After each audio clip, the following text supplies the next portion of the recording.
And I was thinking when you were talking about the whole swipe thing, is that as indies, we need to rely on technology a lot. We don't have, unless we're part of a co-op like Amelia.Indies, we don't have too much bang for our buck when it comes to getting our message out there. Um, so I think the problem is compounded as we're working in technology on the web, online, doing all these kinds of things and trying to write at the same time. They're not mutually beneficial, I guess, was the thought I was having while you were doing that. Well, it definitely affects our attention span. I mean, attention is another part of this. In the book, we go pretty extensively into attention, what it is and how it works, and the two different systems, the system one and system two, of how we get things done. System one being the instinctive, unconscious competence thing, driving Yep. home after, the driving home the route that you've taken 1,000 times. You don't even know you're driving, you're just there. And the other system being the more, you have to actually kind of engage the cognitive power of your brain to go, oh, now I have to solve a problem. But yeah, all this stuff divides our attention. I mean, it's so easy to multitask now with computers and phones. It's so easy to procrastinate by multitasking. I'm going to check my email. There's a whole industry now. I was just looking at this. I read a column for Fast Company for a couple of my clients whose book came out. I think it was 2019. I was just working on their latest column last night and writing about a technology that makes it easier to go freelance, whether you're a writer or designer or anything else. And one of them that I found is an app that shuts down other apps on your phone that are distracting. Well, why can't you just do that yourself? Why do we need to pay for this app? Because apparently we can't do it. It's so easy. It's very easy. That's part of the whole swipe phenomenon. And the swipe is the action. That's the mental action. That's what we call it. It's the swipe. It's a noun and a verb. And Hang on a second. I think it's your office assistant who's speaking. Mine are out of the room. mine are outside. Oh, They're just see somebody walking by. So okay. Good deal. We should probably move on to another question, because you answered some of those. Um, so what made you to decide to be a co-author instead of a ghost this time? I was originally going to be a ghost project, and I've been doing the ghosting thing for such a long time, and it was just a simple. The idea was compelling. Once because I've written two other books before with Tracy. He's, like I said, he's an organizational psychologist. He's the CEO of a company called Decision Wise that deals with employee engagement. And he and I've written two other books. We have great chemistry. But initially, this was going to be my third ghosted book for him. The first two were about how employers can try to get employees to engage. The third one was supposed to answer the question, how do you get employees to choose to engage? Because you can throw all this stuff at them, and if they choose to say, screw you, we don't care, then there's nothing you can do about it. And then I thought about, this is about not finishing what you start. And I thought, that's everybody. That's 7 billion people. Yeah. That affects, and I thought, I can't let this be a ghosted book. This idea is too big. So that's when I just said, it's basically, it's basically choosing not to get paid for writing a book with the hope of producing something on the back end that becomes a brand and becomes, hopefully we'll do more books on this topic. So just the idea was just so exciting, and with such potentially huge scope that I just I can't let somebody else take credit for this, not sole credit anyway. Exactly. And you know me, I'm a brain geek. I love brain books. Um, I'm excited. I'm far enough along at this point. I had to stop and do some things related to the event that you're appearing at on February 16th and 17th on Amelia Island. Um, speaking of which, and I'm back reading Swipe again, and I'm far enough along in it now where I'm not hearing your voice and your dad jokes. I'm reading the voice of the book. Well, And I can throw some dad jokes your way if you want. no, thank you. Okay. No, thank you. I see them, I read them, but I'm not hearing them in your voice anymore, which is pretty cool. It's that combined voice. Huh? I'm losing my touch. No, I think that the merged voice is pretty awesome.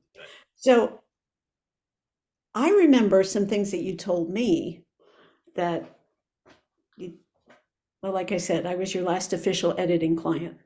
So, I think in 2005, right? 2004, four, 2005? 2004, Book came out in 2005, four. right? Was it four? Okay. Yeah. Yeah, we've been together a long time, dude. My daughter was born, so yeah, it's been a while. So, yeah, I was your last official editing client, and I know what you told me. But what would you like to tell the audience about how you got your start in ghostwriting? And yeah, Well, how did you get you want to started? make something up? Because I can make up something way more interesting than. I don't remember what I told you, but because it's been a long time. Um, but I was a copywriter. I've been freelance since 1995.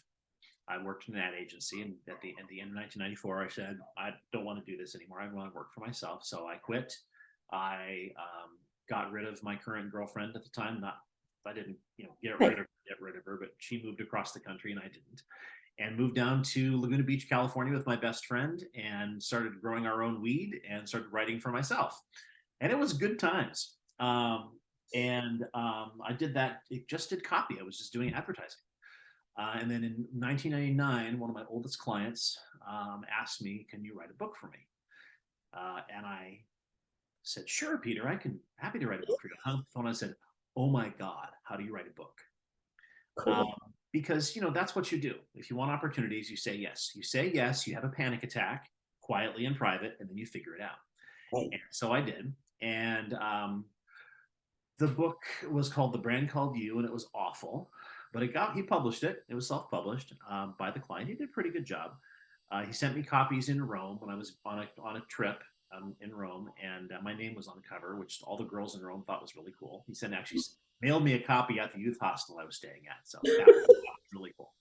Um, so that didn't really go anywhere, but I did 3 books for him. The third book, which was also called A Brand Called You, much more elaborate, updated, much better written version, um, was a big success. Now he still self-published it, but it did really well and got a lot of attention.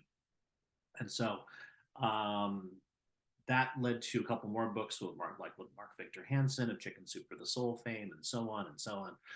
Until about 2004, 2005, I was getting so much business and so many people wanted me to write their books. I said, well, I can't do this copywriting thing anymore. So after 10 years of doing that, I've been trying to juggle both, because Yes. when you start something new, you're not sure if it's going to take. So I'm trying to do both the copy thing and the book thing. I'm like, the copy thing's got to go away. I can't do that anymore. It's the book thing is number one, too time consuming. Number two, too much fun. Yeah. And I was getting a lot of opportunities. So that was 2004, 2005 is really when things started to take off. And so that's pretty much what I've done ever since. Yeah.